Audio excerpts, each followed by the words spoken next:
దేవుని అతి పరిశుద్ధ నామమునకే మహిమ కలుగునుగాక. ఒక్కొక్క కూటము, ఒక్కొక్క వర్తమానము జరుగుచూ ఉన్న కొలది మన హృదయము చాలా చాలా దేవునికి సమీపముగా నడవాలి. వినిన వాక్యము ప్రాణాత్మలను, కీళ్లను, మూలుగను విభజించునంత మట్టుకు వాక్యమును మనలో కార్యం చేయనివ్వాలి. వాక్యం కార్యం చేయనియాలి. కనుక నా ప్రియ దేవుని బిడ్డలరా, పాల్ యాంగిచో అనబడే దైవ సేవకుని యొక్క జీవితంలో తన యొక్క చిన్న కుమారుడు శామ్యుల్ ఒక స్కూల్లో విషాహారము తిని 70 మంది విద్యార్థులు మరణించారట. ఆ మరణించిన 70 మంది స్టూడెంట్స్లో ఈ దైవ సేవకుని యొక్క చిన్న కుమారుడు కూడా ఉన్నాడు. అలాంటి తరుణములో అందరూ వారి వారి యొక్క పిల్లలను వారి యొక్క కార్యక్రమములు చేయడానికి నిశ్చయించుకొని శోక సంద్రములో మునిగి ఆ యొక్క సమాధి కార్యక్రమములు చేసుకుంటూ ఉండగా ఈ దైవ సేవకుడు మాత్రము మరణించిన తన చిన్న కుమారుడైన శామ్యుల్ను తన గదిలో పడక మీద ఉంచి కన్నీళ్లతో ప్రార్థన చేయుటకు నిశ్చయించుకున్నాడు. అట్టి సమయంలో వారి కుటుంబ వైద్యుడు వచ్చి అంటున్నాడట, ఎందుకు చనిపోయిన శరీరమును ముందు పెట్టుకొని కృంగిపోయి కన్నీళ్లు విడిచి వేదనకు గురవుతావు? 70 మందిలో 69 మంది పిల్లలు రక్షణ లేకుండా మరణించారు. నీ కుమారుడైతే రక్షింపబడి చనిపోయాడు కదా, పరిశుద్ధ స్థలములో ఉంటాడు, ధైర్యము తెచ్చుకొని ఆ కార్యక్రమం చేసేసుకోరాదా అన్నాడంట వైద్యుడు. అయితే ఆ దైవ సేవకుడు మాత్రం లేదు, దేవుని ఆత్మ నా కుమారుడు పరిశుద్ధ స్థలములో రాజ్య సువార్తను ప్రకటించుట నువ్వు వాగ్దానం చేసింది దేవుని ఆత్మ నాకు. అర్ధాంతరంగా ఇలా జరగడం ఏంటి? కనుక ఇది అపవాది పని, ఇది దేవుని పని కాదు. కనుక అపవాది నా కుమారుని మీద దాడి చేయుటకు అపవాదికి ఎంత సాహసం అని మోకరించి మోకాళ్ళేసి కన్నీళ్లతో ఆ చనిపోయిన బిడ్డ మీద కన్నీళ్లు విడుస్తూ ప్రార్థన చేస్తుంటే మనస్సు అంటుందంట, ఎంత ప్రార్థన చేసినా చనిపోయిన బిడ్డ గురించేగా నువ్వు చేస్తున్నావు, అసలు జరిగే పనేనా ఇది అని మనస్సు కృంగదీస్తుందంట, విశ్వాసం వెనక్కి లాగుతుందంట. అప్పుడు లేచి ఆ స్థలము నుండి మనస్సాక్షిని పవిత్రపరచమని ప్రభువును ప్రాధేయపడి అడిగి, రెండవదిగా తన లోపములు ఏమైనా ఉంటే వాటిని మరలా తిరిగి జ్ఞప్తిలోనికి తెచ్చుకొని ప్రభు యొద్ద క్షమాపణ అడిగి మళ్ళా వెళ్ళి ఆ కుమారుని యొక్క శరీరం దగ్గర మోకాళ్ళలోని కన్నీళ్లు విడుస్తున్నాడట. ఆత్మలో ఆత్మలో ఆత్మలో అలాగ ప్రార్థన చేయించు ఉండగా దేవుని ఆత్మ ఆయన ద్వారా పలికింపజేస్తున్నది ఏమనంటే, శామ్యుల్, నీవు మైక్ చేతబట్టుకొని బలిపీఠము మీద నిలువబడి సువార్తను ప్రకటించుటను నేను చూస్తూ ఉన్నాను. ఆత్మలో నువ్వు సందేశం ఇచ్చుటను నేను చూస్తూ ఉన్నాను. ఆత్మలో నీవు పాడుటను చూస్తూ ఉన్నాను అని ఆత్మలో బలముగా ప్రవచిస్తూ ప్రార్థన చేసి ముగించి లేచి శామ్యుల్ అని పిలవగానే చనిపోయినటువంటి కుమారునిలోనికి జీవం వచ్చేసింది. కుమారుడు లేచి కూర్చున్నాడు. కుమారుడు లేచి మాట్లాడసాగాడు.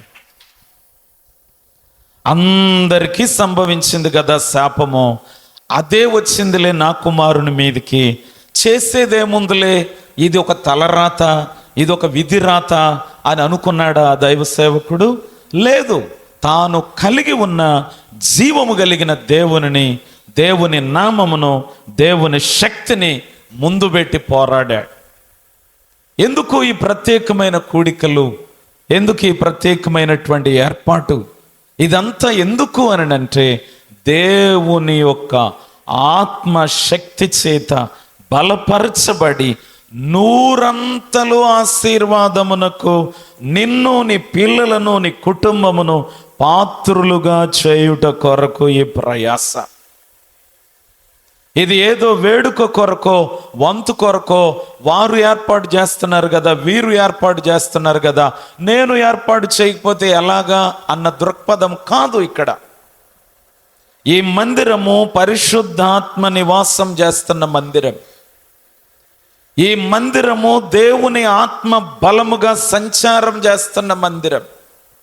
ఏ బలిపీఠము మీద నిలువబడినా ఇక్కడ దేవుని ఆత్మకేమన్నా చోటుందా అని పరిశీలన చేసుకుంటాను ఏ స్థలములోనికి వెళ్ళిన దైవ సేవకుని నేను.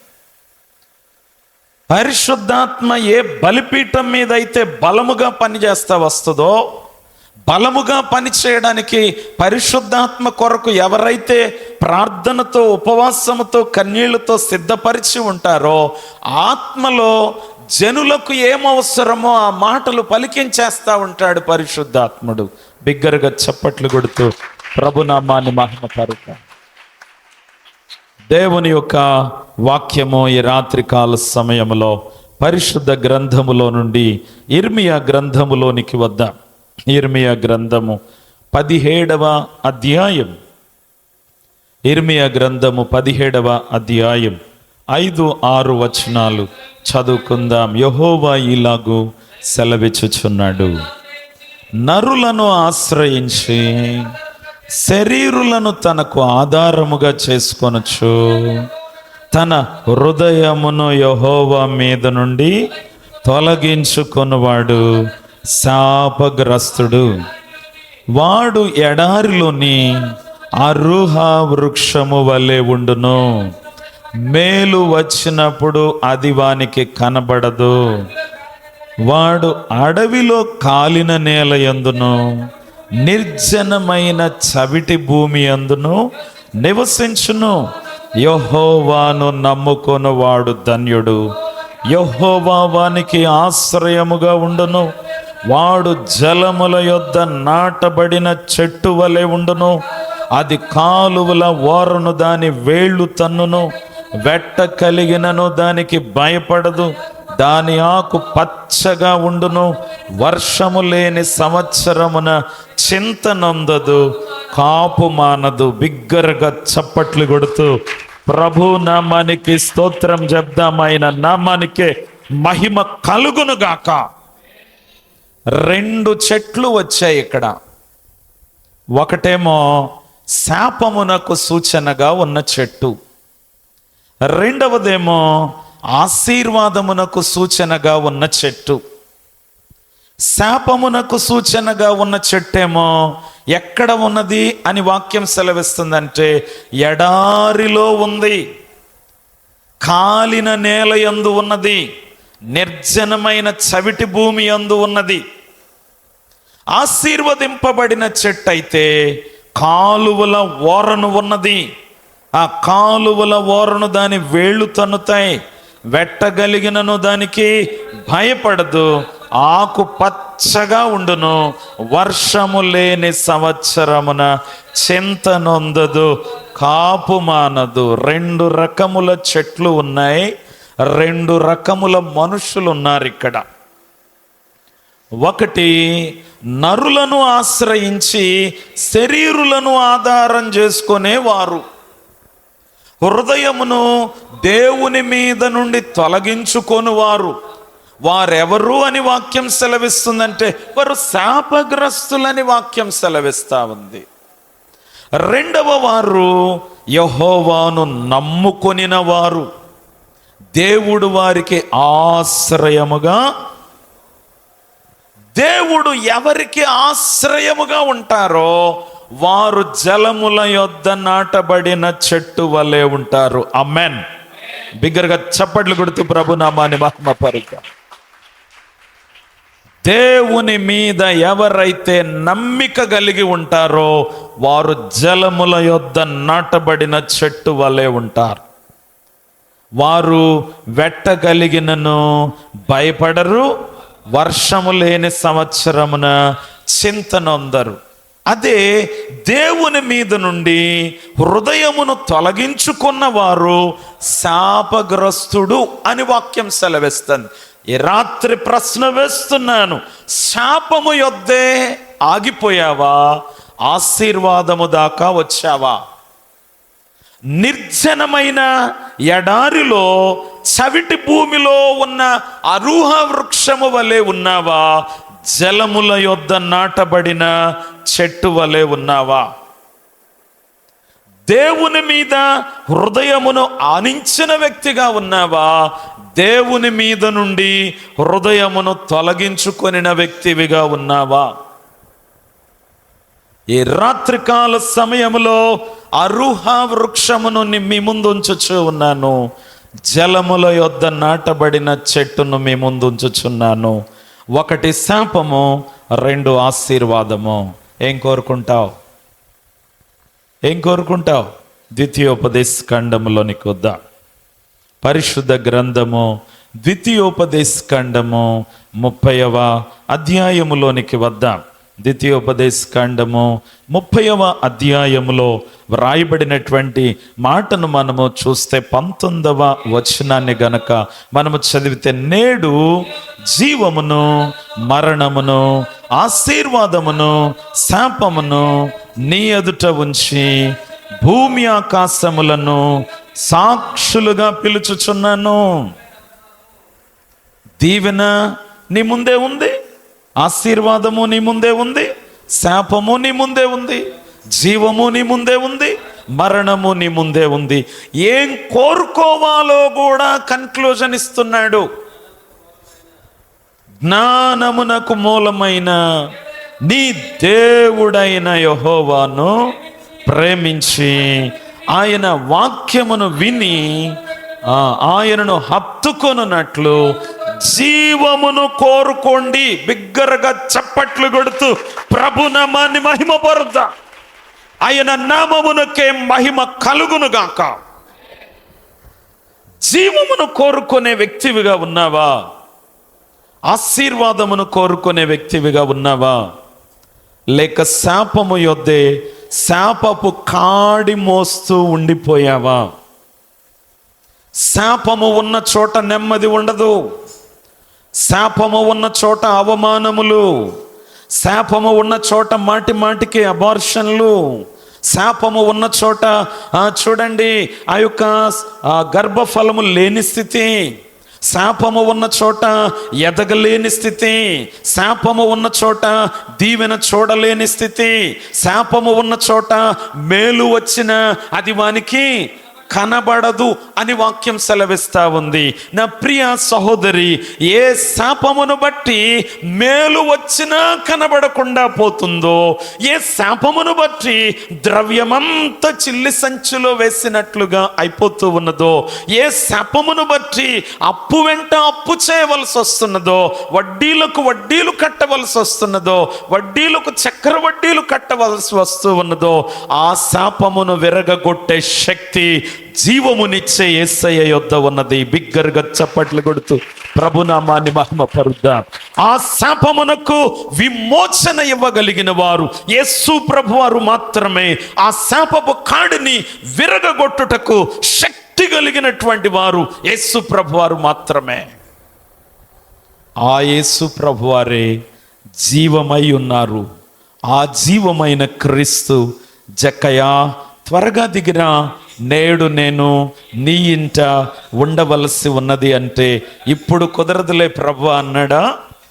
త్వరగా దిగాడు, సంతోషముతో చేర్చుకున్నాడు. యేసు ప్రభువారు ఇంటిలోనికి వచ్చి అంటున్నారు, నేడు నీ ఇంటికి రక్షణ వచ్చింది, నేడు నీ ఇంటికి రక్షణ వచ్చింది. రక్షణ వచ్చిందని ఎప్పుడైతే యేసు ప్రభువారు అంటున్నారో, శాపకరమైనవన్నీ సరి చేసుకోవడానికి మనస్సు ప్రేరేపింపబడింది జక్కయ్యది. వెంటనే నిలబడ్డాడు. ప్రభువా, నేను ఎవని యొద్దైనను అన్యాయముగా దేనినైనా తీసుకుని ఎడల దానికి 4 అంతలు మరలా చెల్లించేస్తాను. సరిచేయబడుతున్నాడు. శాపపు కాడిని విరగగొట్టుటకు అవకాశం ఇస్తున్నాడు. శాప విమోచన చేయుటకు లొంగిపోతున్నాడు. అప్పుడు యేసు ప్రభువారు అన్నారు, ఇతడును అబ్రహాము కుమారుడే. కొట్టు బిగ్గరగా చప్పట్లు కొడుతూ ప్రభునామాన్ని మహిమపరుద్దాం. ఇతడును అబ్రహాము కుమారుడే. ఎవరి సరస్సున పెట్టి మాట్లాడారు యేసు ప్రభువారు అంటే, ఆశీర్వాదమునకు వారసులైన వారి సరస్సున పెట్టి మాట్లాడారు యేసు ప్రభువారు. వస్తున్నావు పోతున్నావు కదా, వస్తున్నావు పోతున్నావు. జక్కయ్య తనను తాను సరిచేసుకున్నట్టుగా సరిచేయబడిందా నీ మనస్సు? సరిచేయబడిందా నీ హృదయము? సరిచేయబడినవా నీ ఆలోచనలు? సరిచేయబడినవా నీ తలంపులు? ఎందుకని శాపము వెంట శాపము కనబడుతుంది? ఎందుకని నెమ్మది లేని పరిస్థితులు కనబడుతున్నాయి? ఎందుకని బహు దుఃఖకరమైన పరిస్థితులు ఎదురవుతున్నాయి? ఎందుకని అపవాది శోధన అంతకంతకు అధికమైపోతా ఉంది? ఎందుకని నెమ్మది లేని పరిస్థితులు కనబడుతున్నాయి? శాపము ఏలుబడి చేస్తున్నది. అరుహ వృక్షము కనబడుతుంది, చవిటి నేల కనబడుతుంది, నిర్జనమైన భూమి కనబడతా ఉన్నది, ఎడారి కనబడతా ఉన్నది. నా ప్రియ సహోదరి సహోదరుడా, ఆ ఎడారి వంటి జీవితమును నీళ్లు ప్రవహించేటువంటి తోటగా మలచడానికి ప్రభు ఇష్టపడుచు ఉన్నారు. బిగ్గరగా చప్పట్లు కొడుతూ ప్రభు నామాన్ని మహిమపరుద్దాం. యెషయా గ్రంథం 51వ అధ్యాయం 3వ వచనమును గనక మనము చదవగలిగితే దేవుని యొక్క వాక్యం సెలవిస్తూ ఉన్నది, యెహోవా సీయోనును ఆదరించుచున్నాడు, దాని పాడైన స్థలములను ఆదరించి దాని అరణ్య స్థలములను ఏదెను వలె చేయుచున్నాడు. దాని ఎడారి భూములు యెహోవా తోట వలె. బిగ్గరగా చప్పట్లు కొడుతూ ప్రభునామాన్ని మహిమపరుద్దాం.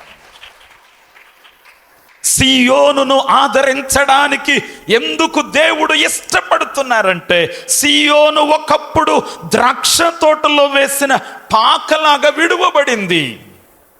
సీయోను ఒకప్పుడు దోస పాదులలో వేసినటువంటి పాకవలే, ద్రాక్ష తోటలో ఉన్న గుడిసె వలె, ముట్టడి వేయబడిన పట్టణము వలె విడువబడింది.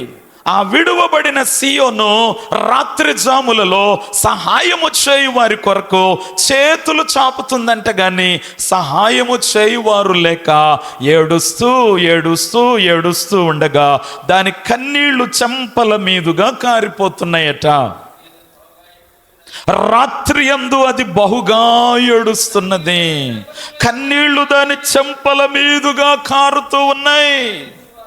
ఆదరించువారు లేక సీయోను చేతులు చాపుతున్నది.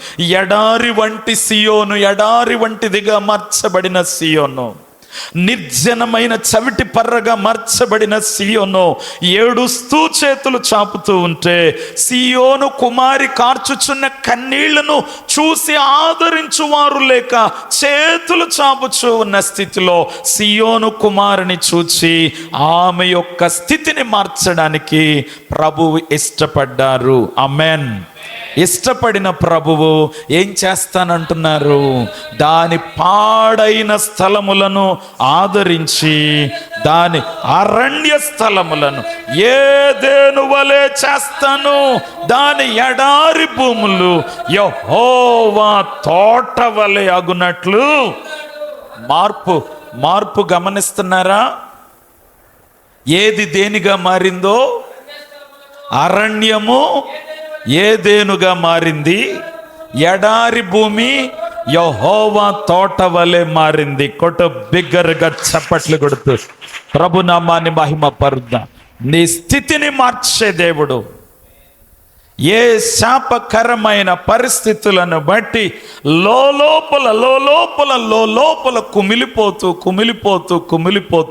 ఈ నష్టం నాకే రావాలా, ఈ కష్టం నాకే రావాలా, నా బిడ్డకే రావాలా ఈ శోధన, నా ఇంటికే రావాలా ఈ శ్రమ అని శాపగ్రస్తమైన పరిస్థితులను బట్టి కుమిలిపోతున్న ప్రియ సహోదరుడా, ప్రియ సహోదరి, అరూహ వృక్షము వలె ఉన్న నీ పరిస్థితులను జలముల యొద్ద నాటబడిన చెట్టు వలె మార్చుటకు శక్తిమంతుడు యేసు ప్రభువారు. ఆయన నామమునకే మహిమ కలుగునుగాక. అంజూరపు చెట్టొకటి నాటెను ద్రాక్షావనమందు, పూతారాదే పిందే లేదే, పూతారాదే పిందే లేదే, పచ్చని ఆకులతో నిందే, పచ్చని ఆకులతో నిందే. అంజూరపు చెట్టొకటి నాటెను ద్రాక్షావనమందు,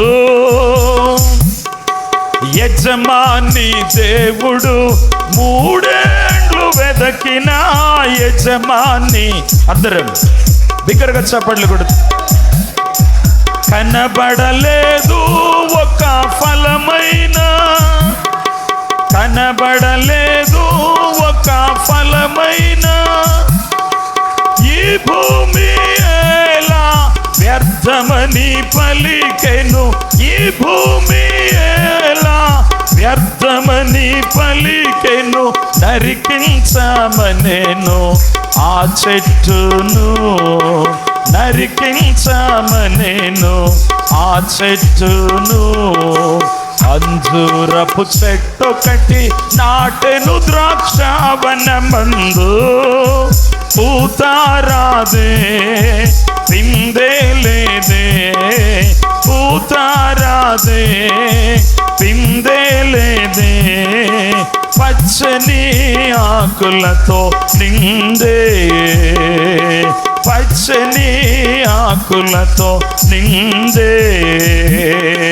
అంజూరపు చెట్టొకటి నాటెను ద్రాక్షావనమందు.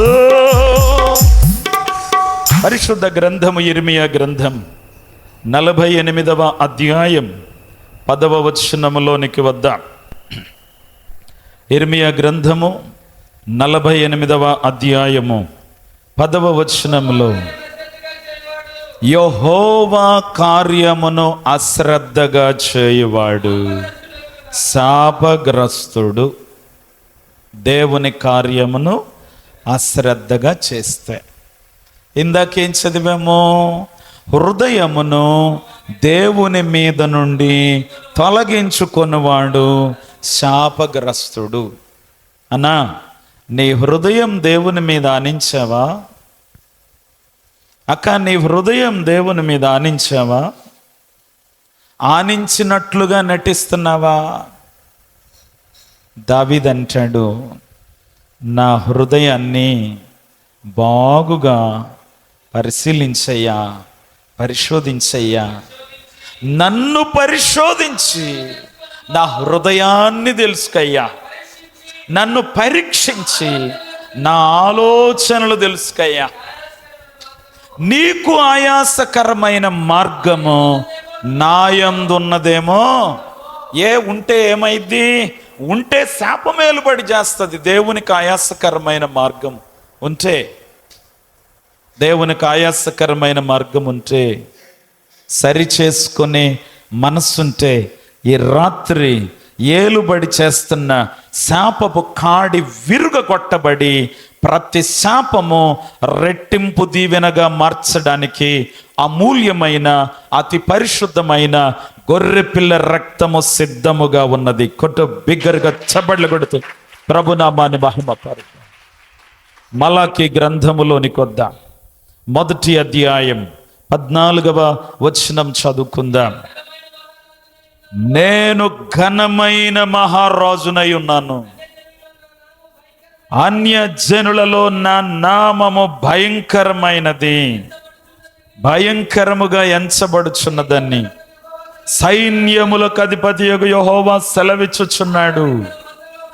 కాబట్టి తన మందలో మగది ఉండగా యెహోవాకు మ్రొక్కుబడి చేసి చెడిపోయిన దానిని అర్పించువాడు శాపగ్రస్తుడు. హృదయాన్ని దేవుని మీద నుండి తొలగించుకొనివాడు శాపగ్రస్తుడు. యెహోవా కార్యమును అశ్రద్ధగా చేయువాడు శాపగ్రస్తుడు. మ్రొక్కుకొనినది శ్రేష్టమైనది ఇస్తానని మ్రొక్కుకొని తన మందలో నుండి చెడిన దానిని అర్పించువాడు శాపగ్రస్తుడు. ఆ శాపము ఎవరి మీద ఉంటుందో వారే అరణ్యములో ఎడారిలో ఉన్న అరుహ వృక్షము లాంటి వారు, వారే నిర్జనమైన చవిటి పర్రలో ఉన్న చెట్టు లాంటి వారు. జలముల యొద్ద నాటబడినటువంటి వ్యక్తిగా నిన్ను నియమించడానికి ఈ ప్రత్యేక కూడికలు. శ్రేష్టమైన చిగురు నీలో చూడాలని, శ్రేష్టమైన పూత నీలో చూడాలని, శ్రేష్టమైనటువంటి కాపు నీలో, ఫలములు నీలో చూడాలని ఈ కూడికల యొక్క ఉద్దేశం. మరి నీవు చిగురించాలన్న తృష్ణతో ఉన్నావా? పూత పట్టాలన్న తృష్ణతో ఉన్నావా? షూలమ్మితి తన ప్రాణప్రియునితో చెప్తుంది, నా ప్రియుడా, మనము పల్లెలకు పోదాము, గ్రామసీమలలో నివసిద్దాము, అక్కడ ద్రాక్షవల్లులు చిగురించినయో లేదో చూద్దాం, వాటి పువ్వులు వికసించనో లేదో, దానిమ్మ చెట్లు పూత పట్టినవో లేదో చూద్దాము. ఎక్కడికి వెళ్దాం అనుకుంటున్నారు? చూడండి, చిగురు చూడ్డానికి వెళ్దాం, పూత చూడ్డానికి వెళ్దాం, ఫలములు చూడ్డానికి వెళ్దాం అని చెప్పేసి ప్రాణప్రియునితో షూలమ్మితి మాట్లాడుతూ ఉన్నది. ఒకవేళ ప్రాణప్రియుడు నిన్ను పరిశీలిస్తే ఆ చిగురు నీలో ఉందా? ఆ పూత నీలో ఉందా? ఆ ఫలము నీలో ఉందా? ఎందుకని మోడు బారిన స్థితిలో ఉండిపోతున్నావు? ఎందుకని చిగురించలేని స్థితిలో ఉండిపోతున్నావు? ఎందుకని నాటబడినప్పుడు ఎలా ఉన్నావో అలాగే ఉండిపోతున్నావు? ఎప్పుడు చిగురిస్తావు? ఎప్పుడు పూత పడతావు? ఎప్పుడు ఫలిస్తావు? నిన్ను నాటిన యజమాని ఆశతో ఎదురు చూస్తున్నాడు. నిన్ను నాటిన యజమాని ఆశతో ఎదురు చూస్తున్నాడు. మా తండ్రి గారు మా కాంపౌండ్లో పనస చెట్టు మొక్కలు నాటారు. ఒక మొక్కేమో ఏపుగా ఎదిగి ఇంత ఎత్తు వరకు వచ్చేసింది. రెండవ మొక్కేమో నాటినప్పుడు ఎలా ఉందో అలాగే ఉండిపోయింది. ఏంటి తేడా? రెండిటికి నీళ్లు పోస్తున్నాం, రెండిటికి పోషణ చేస్తున్నాం. ఇదేమో ఎంత ఎదిగింది, అదేమో నాటినప్పుడు ఎలా ఉందో అలాగే ఉండిపోయింది. కారణం ఏంటా చూద్దామని దానిని నాటిన భూమిని త్రవ్వటం ప్రారంభించాను. దానిని త్రవ్వటం ప్రారంభించినప్పుడు దాని వేరు వ్యవస్థ క్రింద ఒక పెద్ద నాపరాయి అడ్డుగా ఉండిపోయింది. అందుకని దాని వేరు లోతుగా వెళ్ళడానికి అవకాశం దొరకలా, సారం తీసుకోవడానికి అవకాశం దొరకలా. ఈ వేరు లోతుగా వెళ్ళలేదు గనుక సారము తీసుకోలేకపోయింది, వికసించలేకపోయింది, పూత పట్టలేకపోయింది, ఫలించలేకపోయింది. ఎప్పుడైతే దాని అడుగున వేరు వ్యవస్థ క్రింద ఉన్న ఆ బండరాయిని తీసి ప్రక్కకు పడవేశామో అప్పుడు ఏపుగా ఎదగటం ప్రారంభించింది. అర్థమయ్యింది అనుకుంటున్నా నీకు కూడా. ఏ మార్కు సువార్త 7:21 ఉన్న ఏ బండలు నిన్ను చిగురించకుండా అడ్డుపడుతున్నాయో, నిన్ను వికసించనీయకుండా అడ్డుపడుతున్నాయో, నిన్ను ఫలించనీయకుండా అడ్డుపడుతున్నాయో, ఎంతకాలమో ఎడారిలో ఉన్న అరుహ వృక్షము లాంటి భక్తి చేస్తావు? జలముల యొద్ద నాటబడిన చెట్టు వంటి భక్తి చేయడానికి నీవు సిద్ధపడాలి. ఏండ్లు గడిచిపోవచ్చు ఉండగా, సంవత్సరాలు గడిచిపోవచ్చు ఉండగా, ఇంకా కడుగుకొనే మెట్టు దగ్గరే, ఇంకా ఒప్పుకొనే మెట్టు దగ్గరే, ఇంకా పాపములు సరి చేసుకునే మెట్టు దగ్గరే ఉంటే ఆ అత్యున్నతమైన మహిమ స్థాయికి ఎప్పుడూ లేవనెత్తబడతావు. అపవాది ఏం చేస్తున్నాడంటే, ఏ మెట్టులోకైతే ఎక్కామో ఆ మెట్టులో నుండి జారిపడేటట్టు చేస్తున్నాడు. మళ్ళీ సరి చేసుకొని ఆ మెట్టులోకే వస్తున్నాం, మళ్ళీ జారిపడేటట్టు చేస్తున్నాడు, మళ్ళీ సరి చేసుకొని ఆ మెట్టులోకే వస్తున్నాం. ఆ ఒకటో మెట్టు దగ్గరే ఉండిపోయావు. ఎప్పుడు నీ భక్తిలో వికసింపు. కనుక శాపము బహు భయంకరమైంది. శాపము బహు భయంకరమైంది. అది ఎలా పనిచేస్తుందో చూడండి. యెహోషువ గ్రంథం 6వ అధ్యాయం 26వ వచనంలో వ్రాయబడిన మాటను, యెహోషువ జనుల చేత శపథము చేయించి ఇలాగు ఆజ్ఞాపించెను, ఎవడు యెరికో పట్టణాన్ని కట్టించ పూనుకుంటాడో వాడు యెహోవా దృష్టికి శాపగ్రస్తుడగును. వాడు దాని పునాది వేయగా జ్యేష్ఠ కుమారుడు చచ్చును. తలుపులు నిలువబెట్టగా వాని కనిష్ట కుమారుడు క్రీస్తుకు పూర్వము 1300వ సంవత్సరంలో ఈ శాపం ప్రకటించబడితే, క్రీస్తుకు పూర్వము 800వ సంవత్సరంలో, అంటే శాపవచనం పలికి 500 సంవత్సరాలు గడిచిన తర్వాత కూడా శాపం పనిచేసింది. ఎలా పనిచేసిందో చూడండి. రాజులు మొదటి గ్రంథం 16వ అధ్యాయం 34వ వచనం చదువుకుందాం. అతని దినములలో హీయేలు యెరికో పట్టణమును కట్టించను. అతడు పునాది వేయగా అబీరాము అను అతని జ్యేష్ఠ పుత్రుడు చనిపోయెను. గౌనులు నెత్తగా సెగూబు అను తన కనిష్ట కుమారుడు. శాపము 500 ఏండ్ల తర్వాత కూడా పనిచేసినట్టుగా నిదర్శనం ఇక్కడ కనబడుతుంది. గమనించండి. 500 సంవత్సరాల తర్వాత కూడా ఒక దేవుని బిడ్డ మాట్లాడిన శాపము కార్యము చేస్తుంది. శాపము ఎంత బలంగా పనిచేస్తుందో ఈ మాటను బట్టి మనము గమనించాలి. శాపము ఎంత బలంగా పనిచేస్తుందో ఈ మాటను బట్టి మనము గమనించాలి. ఇంకొక మాట కూడా చూపిస్తాను వాక్యంలో. సమూయేలు 2వ గ్రంథం 1వ అధ్యాయం 21వ వచనం కూడా చదువుకుందాం. గిల్బోవా పర్వతములారా, మీ మీద మంచైనను వర్షమైనను ప్రథమ ఫలార్పణ కలిగిన చేనైనను లేకపోవునుగాక.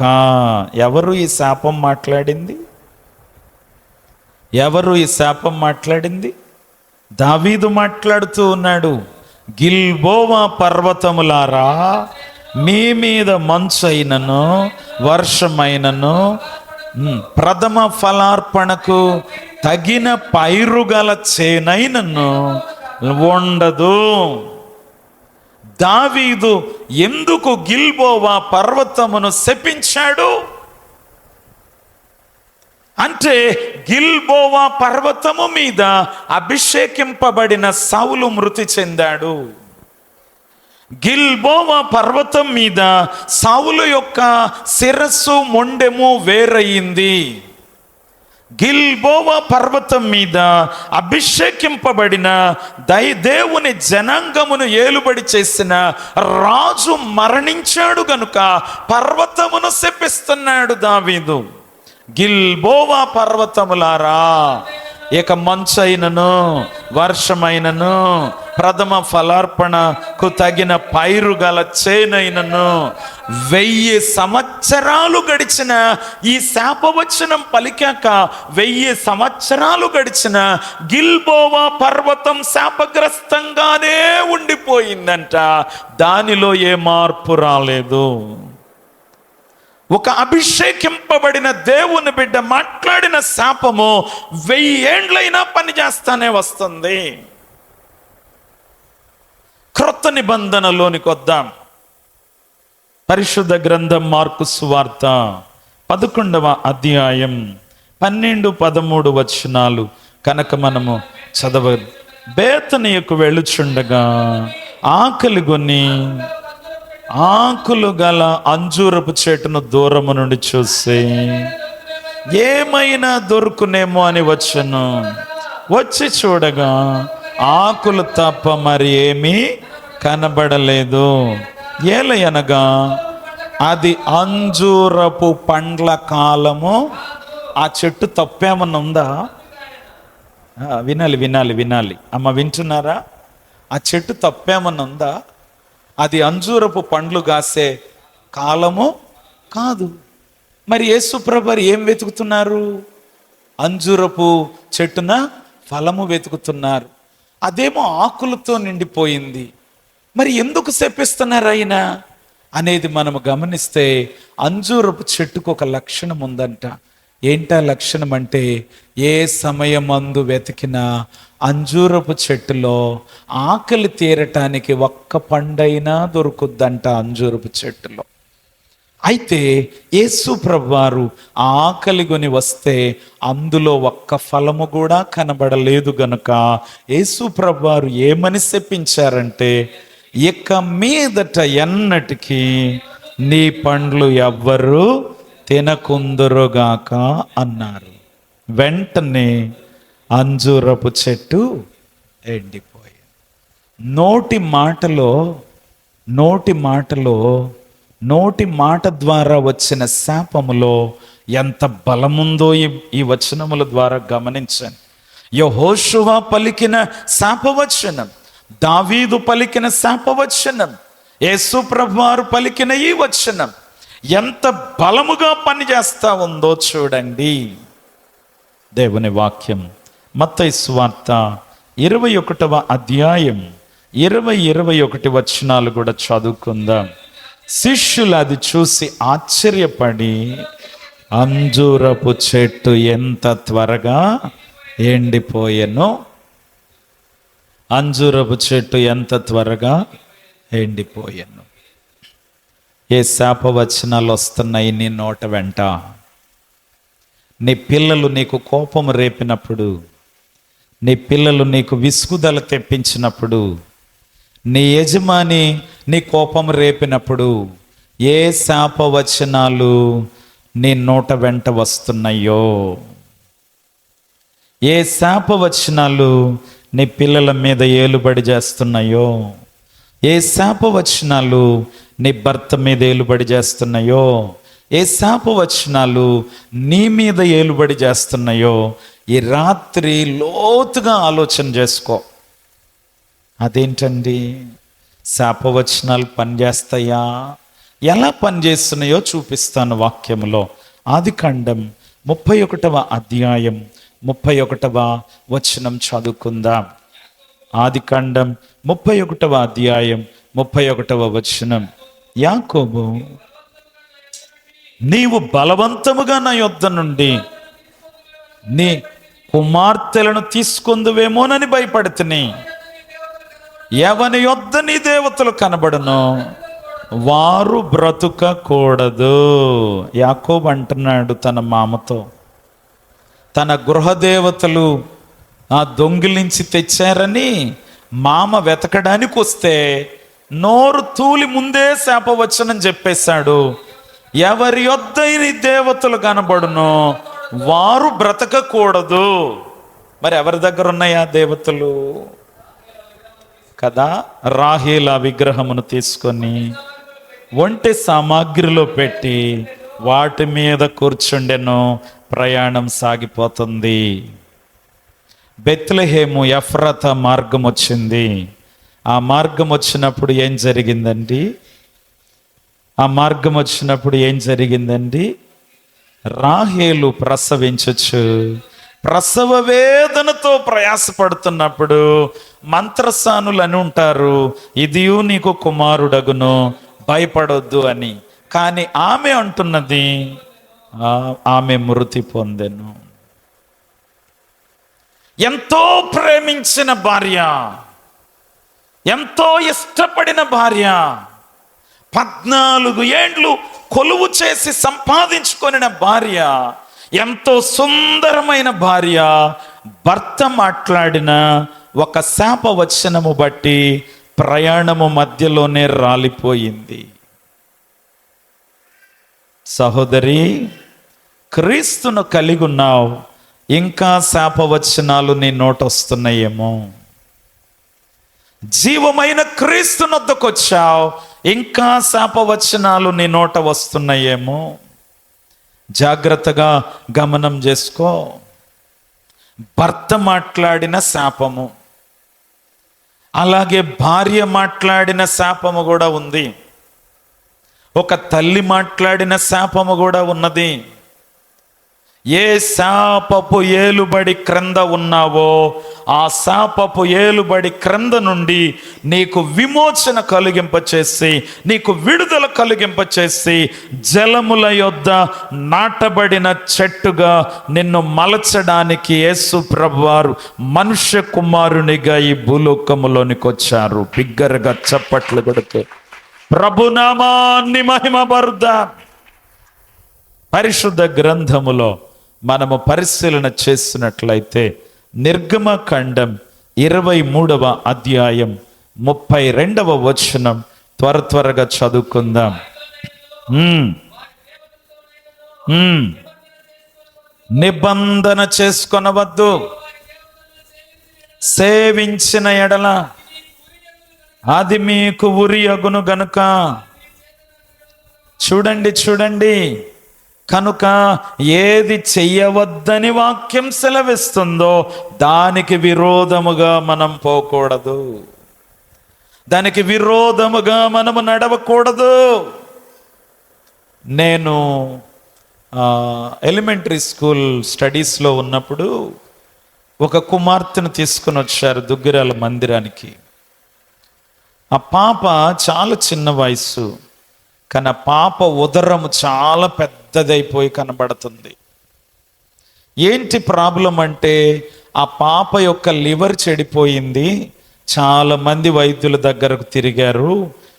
దినము ఆ అమ్మాయి ఉదరం అలాగ ఉబ్బిపోతా వస్తుంది, ఆ అమ్మాయి చనిపోద్దని చెప్పారు అని అన్నారు. నాన్నగారు బలిపీఠం ఎదుట ఆత్మలో ప్రార్థన చేసి ఆ పాప యొక్క ఉదరము మీద సిలువ గుర్తు వేసి నూనెతో నజరేయుడైన యేసుక్రీస్తు నామములో, తండ్రి, ఈ లోపల పాడవుచున్నటువంటి లివర్ సరిచేయబడి నూతన పరచబడి నూతన ఆరోగ్యం పొంది ఈ మందిరములో ఈ కుటుంబము సాక్ష్యము చెప్పాలి అని ప్రార్థన చేశారు. క్రీస్తుని ఎరుగని కుటుంబంలో నుండి వచ్చారు వాళ్ళు, ఎవరో చెప్తే విని. ఆశ్చర్యకరుడైన దేవుడు 2 వారాలు గడిచే లోపల బలముగా ఎంతో పెద్దదిగా ఉబ్బినటువంటి ఆ పాప యొక్క ఉదరమంతా మామూలు సర్వసాధారణమైపోయి మందిరానికి వచ్చింది. వాళ్ళు చక్కటి సాక్ష్యం చెప్పారు మందిరంలో. అయితే నాన్నగారు అన్నారు, దేవుడు మీ పాప మీద పనిచేసే శాపమునకు విడుదలిచ్చాడు గనుక దేవునిని మాత్రం వెనకబెట్టొద్దు, మీరు ఇంకా ఎన్నడూ వ్యర్థమైన వాటి మీదికి పోవద్దు, వాటి వైపు పోవద్దు అని చెప్పారు. నమ్మకముగా ఉంటా వస్తున్నారు, బిడ్డ చక్కగా ఎదుగుతా వస్తుంది. వైద్యులు కూడా ఆశ్చర్యపోయారు. కోమలముగా బిడ్డ ఎదుగుచూ వస్తుండగా ఆ ఇంటి తల్లి యొక్క సహోదరి ఒక కాని కార్యక్రమం దగ్గరకు వెళ్ళడానికి ఆ తల్లిని బాగా ప్రేరేపించిందంట. అక్క, నువ్వేం చేయొద్దు లేక నాతో పాటు వచ్చి నుంచో అక్క, ఊరికే అలా ఉండక్క, నువ్వు అడిగి నేను ఎప్పుడన్నా కాదన్నానా అక్క, అని చెప్పేసి చాలా ఒత్తిడి చేస్తే, నిజమే కదా, ఈ సందర్భంలో వాళ్ళతో నేను వెళ్ళకపోతే రేపు నా పిల్లల కార్యక్రమాలు అప్పుడు వాళ్ళు ఎలాగా వస్తారు, కాబట్టి నేను వెళ్ళాలి అని చెప్పేసి కాని స్థలములోనికి వెళ్ళి కాని పని దగ్గర ఈమె కూడా నిలబడింది. ఊరికే మనస్సేమో గద్దిస్తుంది. నీవు మొక్కుబడి చేసుకున్నావు, యేసయ్యా నా బిడ్డకు గనక స్వస్థత ఇస్తే నేను ఎన్నడూ కాని స్థలములో అడుగే పెట్టనని మొక్కుబడి చేసుకున్నావు, ఇప్పుడు ఎందుకు వచ్చి ఇక్కడ నిలువబడ్డావని మనస్సాక్షి గద్దిస్తుందంట. అయినా నిలబడింది. ఆ కార్యక్రమం అయిపోయి ఇంటికి వచ్చేస్తుంది. మరుసటి ఆ రాత్రి వర్షం కురిసింది. ఆ వర్షపు నీళ్లు వారింటి ముందు ఉన్న కరెంటు పోల్ చుట్టూ నీళ్లు నిలువబడిపోయినాయి. ఆ కరెంట్ పోల్కి సపోర్ట్గా ఒక తీగ కట్టి ఉన్నది భూమిలోనికి.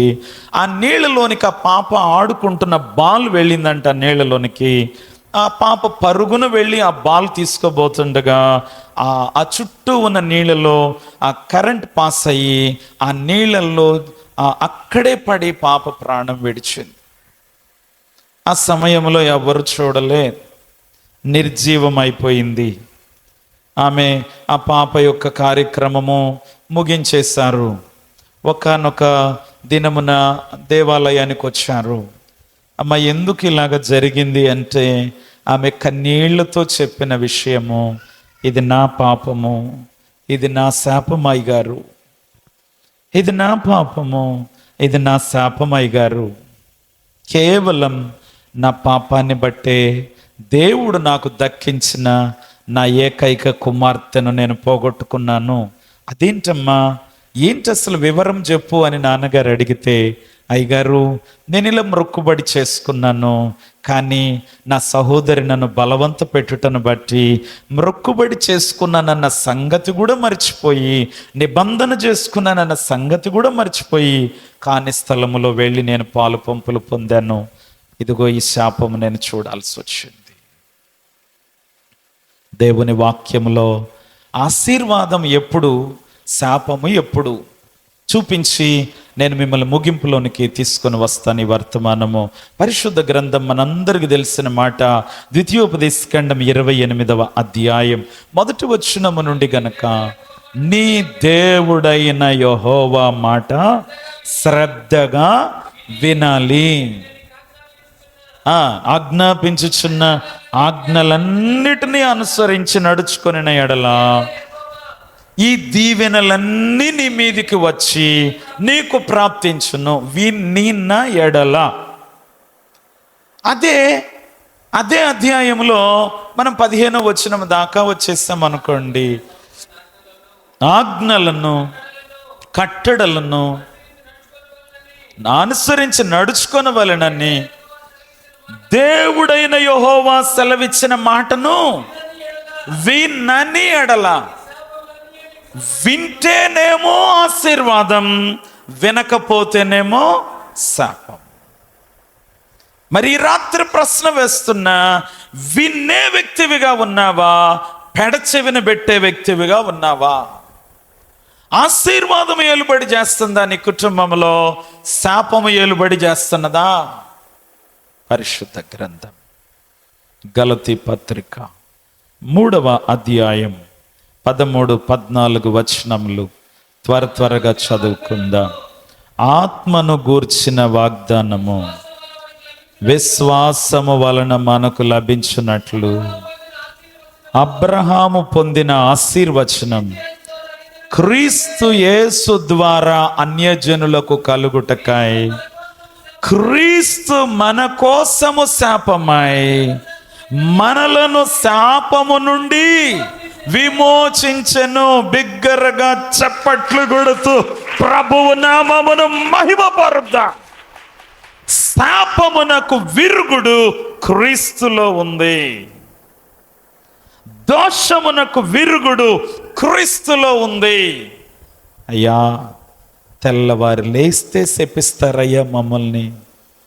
మరి ఎలాగయ్యా నోటి మాట ద్వారా వచ్చే శాపములో ఎంత బలం ఉందని చెప్తున్నావు? తెల్లవారు లేస్తే శపిస్తారయ్యా నా పిల్లల్ని, నన్ను.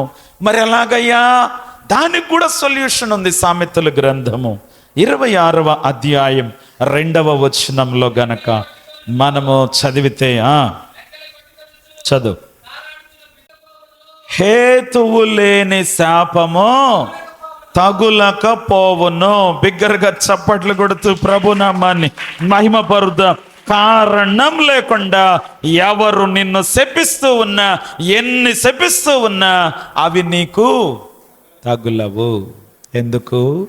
శాపము కాడిని విరుగగొట్టిన యేసయ్య నీలో ఉన్నారు. ఆమేన్. శాపపు ఆ కాడిని విరుగగొట్టి నీకు విమోచనిచ్చిన లోక రక్షకుడైన యేసు ప్రభువుల వారు నీలో ఉన్నారు గనుక ఎవ్వరు మాట్లాడే శాపమో నీకు తగులకుండునుగాక. బిగ్గరగా చప్పట్లు కొడుతూ ప్రభునామాన్ని మహిమపరుద్దాం. అభిషేకింపబడిన దావీదు ప్రయాణం చేస్తూ ఉన్నాడు. ఆ మార్గము గుండా షిమి వస్తున్నాడు. షిమి దుమ్మెత్తిపోస్తున్నాడు.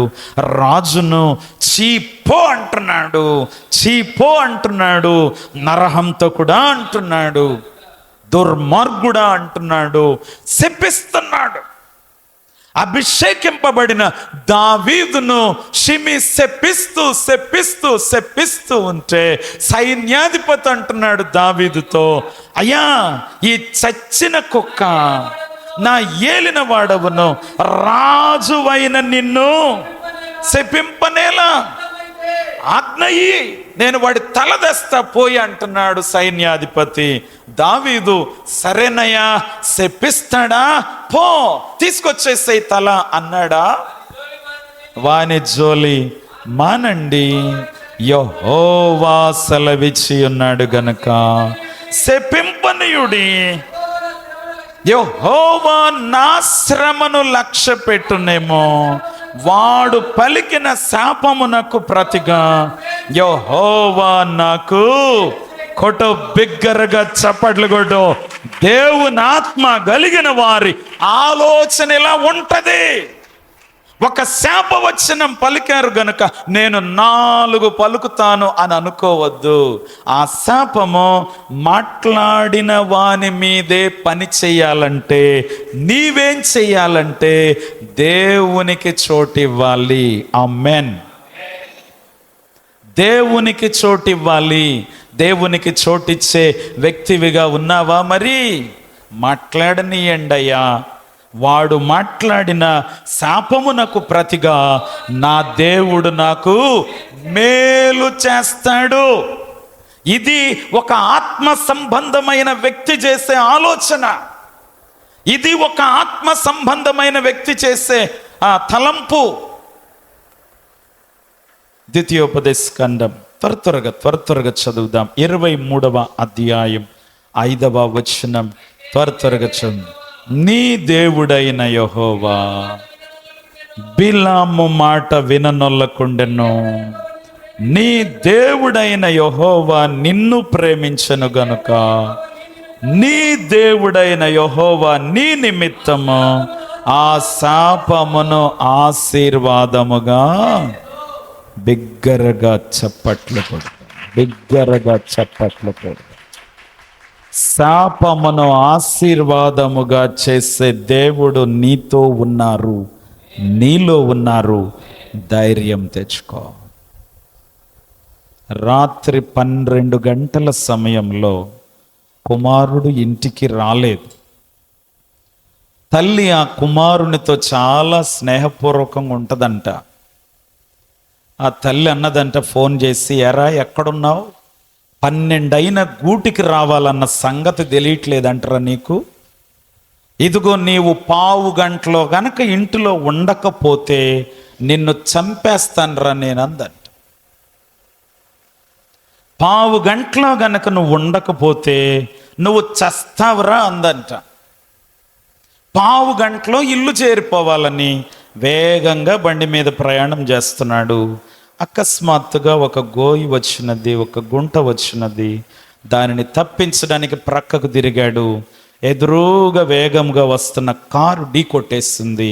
బండి వెళ్ళి ఎంత దూరాన పడిపోయిందో కుమారుడు నిర్జీవముతో పడిపోతే గుండెలవిసేలాగా రోదిస్తుంది. నేను మాట్లాడిన శాపవచనమే, నేను మాట్లాడిన శాపవచనమే. సహోదరి, దేవునిని ఎరిగి ఉండి, వాక్యము ఎరిగి ఉండి కూడా నువ్వు ఇలా నాశనం అయిపోతావు, నువ్వు అలా నాశనం అయిపోతావు, నీ కాళ్ళు ఇలా అయిపోతాయి, నీ చేతులు ఇలా అయిపోతాయి అని ఏదో వాడుక భాషగా నీ పిల్లలను మాట్లాడుతున్నావేమో, ఏదో ఊత పదంగా భర్తను మాట్లాడుతున్నావేమో. జాగ్రత్త, ఈ రాత్రి వర్తమానము నీ కోసమే. నీ మాట్లాడే తీరు మార్చుకుంటావని, నీవు మాట్లాడే పద్ధతి మార్చుకుంటావని, నీవు మాట్లాడే పంధ మార్చుకుంటావని వాక్యము ద్వారా హెచ్చరిక చేస్తున్నాను. ఎంతకాలం అరుహ వృక్షములాగా ఉంటావు? జలముల యొద్ద నాటబడిన చెట్టు వలె మారటానికి ఇష్టపడు. ఎంతకాలం నిర్జనమైన చవిటి పర్రలో ఉన్న చెట్టు వలె ఉంటావు? జలముల యొద్ద నాటబడి వేరు తన్నిన చెట్టు వలె ఎప్పుడుంటావు? ఎప్పుడు మార్చబడతావు? పరిశుద్ధ గ్రంథములో మరొక మాటను చూద్దాం. ఎఫెస్సి పత్రిక 1వ అధ్యాయము 7వ వచనం. త్వరగా చదువుదాం. ఎఫెస్సి పత్రిక. కృపా మహదైశ్వర్యమును బట్టి ఆ ప్రియుని యందు ఆయన రక్తము వలన మనకు విమోచనము, అనగా మన అపరాధములకు క్షమాపణ మనకు కలిగి ఉన్నది. ఆయన రక్తము వలన శాపమునకు విమోచన ఉన్నది. బిగ్గరగా చప్పట్లు కొడుతూ యేసు రక్తము, రక్తము, రక్తము, యేసు రక్తము, రక్తము, రక్తము, అమూల్యమైన రక్తము, నిష్కళంకమైన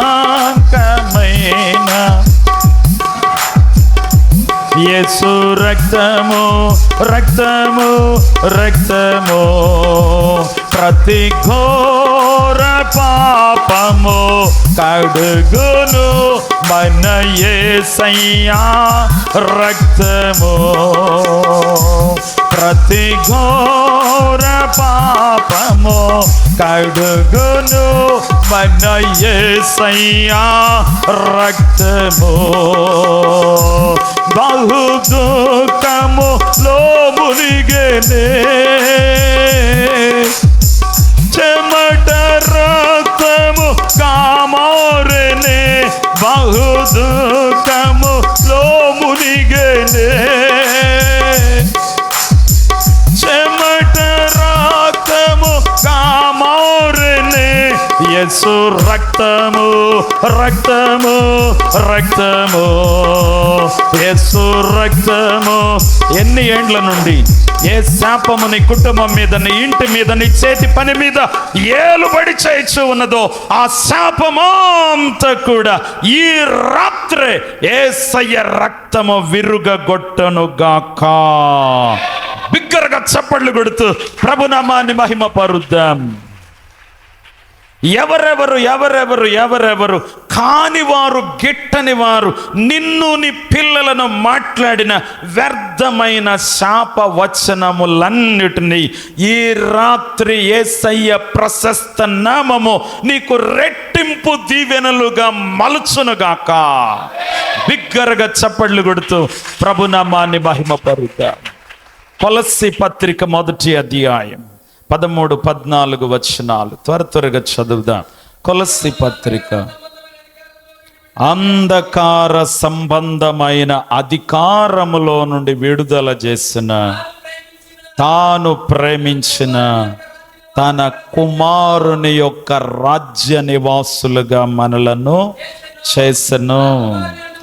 ఆ కుమారుని యందు మనకు విమోచన, అనగా పాప క్షమాపణ. ఆ కుమారుని యందు మనకు విమోచన. అన్నా, నాకు ఇలా చేశారంటన్నా, ఇలా చేశారంటన్నా, మా ఇంటి వారే మేమంటే గిట్టని వాళ్ళు చేతబడి చేశారంటన్నా. ఎప్పుడూ లేదు, చాలా చురుకుగా ఉండి 2 మనుషులు పనిచేస్తానన్నా నేను. ఇప్పుడు నా చీలమండలు కొంచెం కదిలి నడిస్తే నొప్పి వచ్చేస్తున్నాయి, ఆ తర్వాత మణికట్లు నొప్పి వచ్చేస్తున్నాయి, ఇప్పుడు చేతి వ్రేళ్లలోకి వచ్చేసింది, ఇప్పుడు మెడలోనికి కూడా వచ్చేసింది. అంచెలంచెలుగా అది పని చేస్తా వస్తుందంటన్నా. ఎవరో చెప్పారన్నా, నాకు చాలా భయముగా ఉన్నది. దానికి విరుగుడు ఏదో చేయించాలంటన్నా ఇన్ని వేలు ఖర్చు అవుతాయి అన్నారు. కనుక ఒక్క మాట మిమ్మల్ని కనుక్కొని ఆ విరుగుడు చేయించుకుందాం అనుకుంటున్నాను, అన్ని వేలు సిద్ధం కూడా చేసుకున్నానన్నా. నేను జరుగుదా? యేసు ప్రభువారి యొక్క ప్రశస్తమైన రక్తమునకు విమోచించే శక్తి ఉంది, శాపపు కాడిని విరగగొట్టే శక్తి ఉంది. అబ్బాయి, రూపాయి ఖర్చు పెట్టొద్దు. నువ్వు ఉపవాస ప్రార్థన పెట్టి ఇంట్లో ఒక్కరోజు బాప్తిస్మము కలిగిన వారు ఒక 10 మంది వస్తారు. ఆత్మలో తీవ్రంగా ప్రార్థన చేస్తాము. ప్రార్థన చేసిన తర్వాత ఆ వ్యక్తిని పిలిచి దగ్గరకు, ఆ వ్యక్తి యొక్క చీలమండ మీద సిలువ గుర్తు నూనెతో, ఆ వ్యక్తి యొక్క మణికట్టు మీద సిలువ గుర్తు నూనెతో, ఆ వ్యక్తి యొక్క మెడ మీద సిలువ గుర్తు నూనెతో వేసినప్పుడు దేవుడు గొప్ప విడుదలను ఆ కుర్రవానికి అనుగ్రహింపచేస్తాడు. భయపడిపోతున్నావా? అధైర్యపడిపోతున్నావా?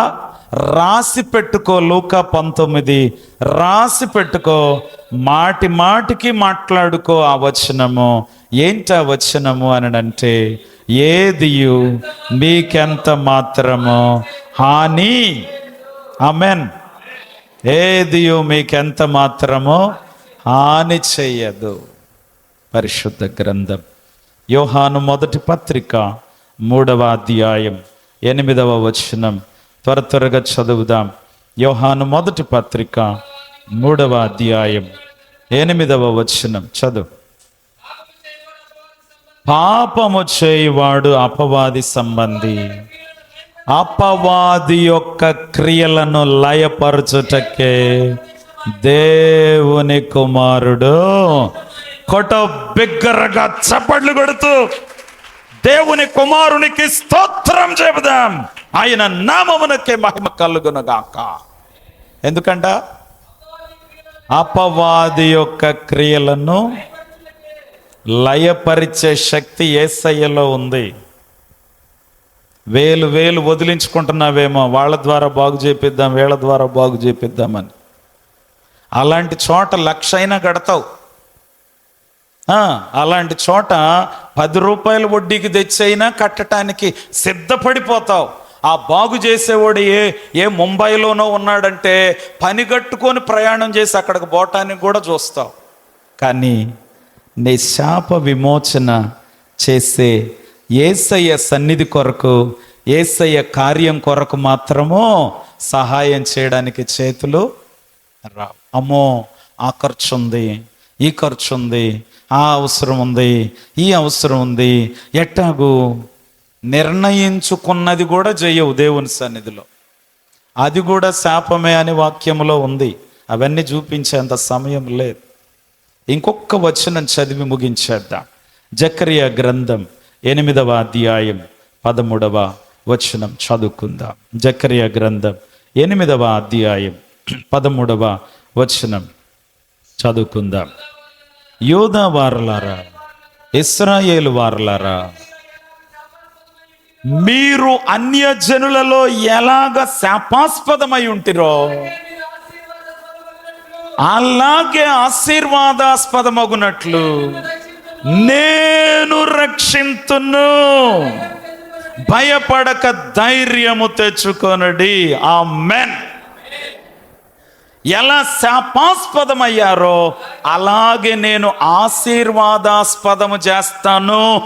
భయపడకండి, నేను రక్షిస్తాను మిమ్ములను. దేవుని నామానికే స్తుతి కలుగునుగాక. రక్షించే దేవుని మీద ఆధారపడతావా? నీ శాపపు కాడిని విరుగగొట్టే ప్రభు వైపు చూస్తావా? నీ ప్రతి విధమైన శాపమునకు విమోచనిచ్చే యేసయ్య రక్తానికి ఈ రాత్రి చోటిస్తే, ఆ రక్తము నీ దోషమంతటిని, నీ పాపమంతటిని, నీ శాపమంతటిని కడిగి వేసి నిన్ను పరిశుద్ధపరిచి ఏ శాపముల ద్వారా నష్టపోయావో దానికి రెట్టింపు రెట్టింపు దీవెన, ఆశీర్వాదము నీకు అనుగ్రహింప చేయడానికి యేసయ్య రక్తము సిద్ధముగా ఉన్నది. ప్రార్థన చేసుకుందాం. అట్టి రక్తము నన్ను కడగాలి. రాత్రి లేచి నిలబడి ప్రార్థన చేద్దాం. ఇంకా బలముగా జయిస్తావు. ఈ రాత్రి నువ్వు నోరు తెరిచి మాట్లాడగలిగితే ప్రభుతో జయిస్తావు. నీ బిడ్డల మీద పనిచేసే శాపము, నీ కుటుంబం మీద పనిచేసే శాపమునకు విరుగుడునిచ్చే యేసయ్య రక్తము బలముగా పనిచేయాలని అవకాశం ఇవ్వు. ప్రార్థించు. ప్రభు సన్నిధిలో ప్రార్థన చేద్దామా? సహోదరి ప్రార్థన చేద్దామా? నిజమే ప్రభువా, వ్యర్థమైన వాటి వైపు చూస్తున్నాను నేను ప్రభువా. శాపమునకు విమోచన మీ యొద్దే ఉందని విన్నాను ప్రభువా. అయా, ఆశీర్వాదం మీ యొద్దే ఉన్నదని విన్నాను ప్రభువా. మీ రక్తములో విమోచన ఉన్నదని విన్నాను ప్రభువా. అట్టి విడుదల, అట్టి విమోచన నాకు దయచేయండి. అమ్మా, వినబడాలి ప్రార్థన, వినబడాలి. పరమ వైద్యునికి నీ ప్రార్థనను వినిపింపజేస్తే పరమ వైద్యుడు గొప్ప కార్యము నీ కోసం చేయడానికి సిద్ధముగా ఉన్నారు. అవకాశం ఇస్తావా? ప్రభుకు అవకాశం ఇస్తావా? సహోదరి, ప్రభుకు అవకాశం ఇస్తావా? సహోదరుడా, నీవు నోరు తెరిచి నీ రెండు చేతులు ప్రభు తట్టెత్తి నీవు మొరపెట్టగలిగితే ప్రభువు యొక్క శక్తి కలిగిన నామం, బలము కలిగిన నామం, ప్రశస్తమైన నామం నీ జీవితంలో, నీ పిల్లల జీవితంలో గొప్ప కార్యాలు చేయడానికి సిద్ధముగా ఉన్నది. బిగ్గరగా ప్రార్థన చేద్దాం. ఓ తండ్రి, స్తోత్రములు. వినబడాలి ప్రార్థన. అమ్మా, వినబడాలి. నజరేయుడైన యేసుక్రీస్తు నామములో ప్రతి ఒక్కరము కూడా ప్రార్థన చేసుకుందాం. యేసు రక్తమే జయం, సిలువ రక్తమునకే జయం. అపవాది క్రియలనంత నాశనం.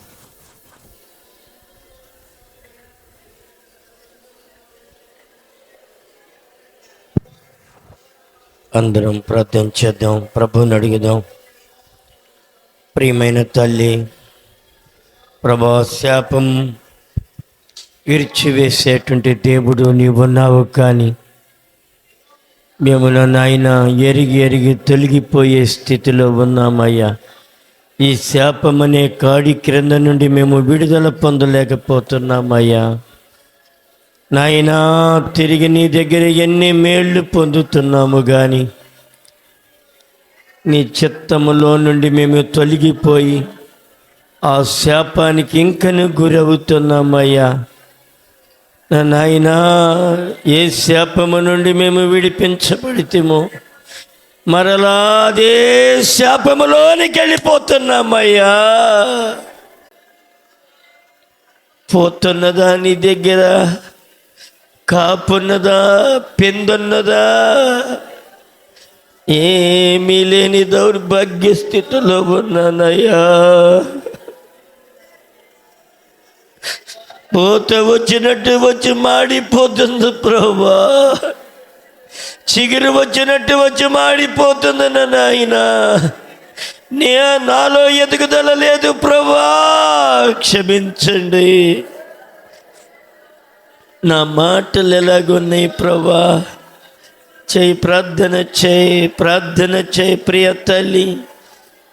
హేతువు లేకుండా, హేతువేమి కారణము లేకుండా ఉంటే నీకే శాపము తగలదు ప్రియ తల్లి. షిమి దూషించాడు, చీపో దుర్మార్గుడా, దుష్టుడా అని ఎంత దూషించి మాట్లాడాడు. నీ దగ్గర ఏమీ హేతువు లేని ఎడల వారు శపించే శాపము నీకు దీవెనగా మారిపోతూ ఉంటుంది. దేవునికి నువ్వు చోటిస్తావా? నీ హృదయంలో దేవునికి చోటిస్తావా? దేవుని దగ్గర నుండి నువ్వు తొలగిపోయావా? తొలగిపోయిన దేవుని దగ్గర నుండి తొలగిపోయావా ప్రియ తల్లి? దేవుని దగ్గర నుండి తొలగిపోయినటువంటి వాడు, యెహోవా కార్యముల జాగ్రత్తగా చేయవాడు శాపగ్రస్తుడు. ప్రభా, నేను ఎన్నిసార్లు నిన్ను నిర్లక్ష్య పెట్టేశాను, నీ కార్యములు నేను అజాగ్రత్తగా చేశానయ్యా. ప్రభా, నీ ఆశీర్వాదాన్ని నేను పోగొట్టుకున్నాను. ప్రభా నాయనా, జీవము మరణము ఆశీర్వాదము శాపము నా ముందే పెట్టావు కానీ ప్రభా నేను పోగొట్టేసుకున్నానయ్యా, పోగొట్టేసుకున్నాను. చేయమ్మా, ప్రార్థన చేయి. కొద్ది సమయము ప్రార్థన చేద్దాం. మన హృదయములో నీ పాపము నీ బిడ్డను పట్టుకోకముందే, నీ శాపము నీ బిడ్డను పట్టుకోకముందే దేవునికి లోబడు, తగ్గించుకో, పశ్చాత్తాపపడు ప్రియ తల్లి. నీ శాప వచనములు, నీ పాపము నీ బిడ్డలు మీద క్రియ జరిగిస్తూ ఉన్నది. ఆ శాపము క్రింద నుండి రాత్రిని విడుదల పొందనుగాక. శాపము నుండి శాపమనేటువంటి కాడి నుండి దేవుడు వాటిని ఎరగొట్టి నిన్ను దీవెనకరముగా చేయునుగాక. ఇప్పుడే నీ ఒక తీర్మానము చేసుకో. ప్రభా, నేను జారిపోయానయ్యా, తొలగిపోయానయ్యా, ఇక తొలగిపోనయ్యా. తీర్మానము చేయి. ఈ రాత్రే దేవుడి నిన్ను ముట్టునుగాక. ఈ రాత్రే దేవుడి నిన్ను స్వస్థపరచునుగాక. దేవుడు గొప్ప విడుదలిచ్చి నిన్ను ఆస్వర్దించునుగాక. మహాపరిశుద్ధుడా, ప్రేమ కలిగిన మా పరలోకపు తండ్రి, మీ దాసుని ద్వారా మీరు ఇచ్చినటువంటి వర్తమానాన్ని బట్టి నీకు వందనాలు. తన హృదయము దేవుని మీద నుండి తొలగించుకుని వాడు శాపగ్రస్తుడని నీ వాక్యము చదివిచ్చింది నాయన. మేమెక్కడా శాపానికి మేము గురయ్యే వారముగా ఉండక నీకు లోబడి విధేయత చూపి ప్రభా, శిలువ రక్తములో మేము కడగబడి విమోచించబడి ఆ శాపమును ప్రభా ఎరవబడిందిగా చేసుకుని ప్రభా నీ దగ్గర ప్రభా నీకు సాగిలపడే మనసు, నీకు లోబడేటువంటి మనసు, నీకు విధేయత చూపేటువంటి మనసు, భయపడుతూ భక్తి చేయటం మాకు నేర్పించునుగాక. ఆమేన్.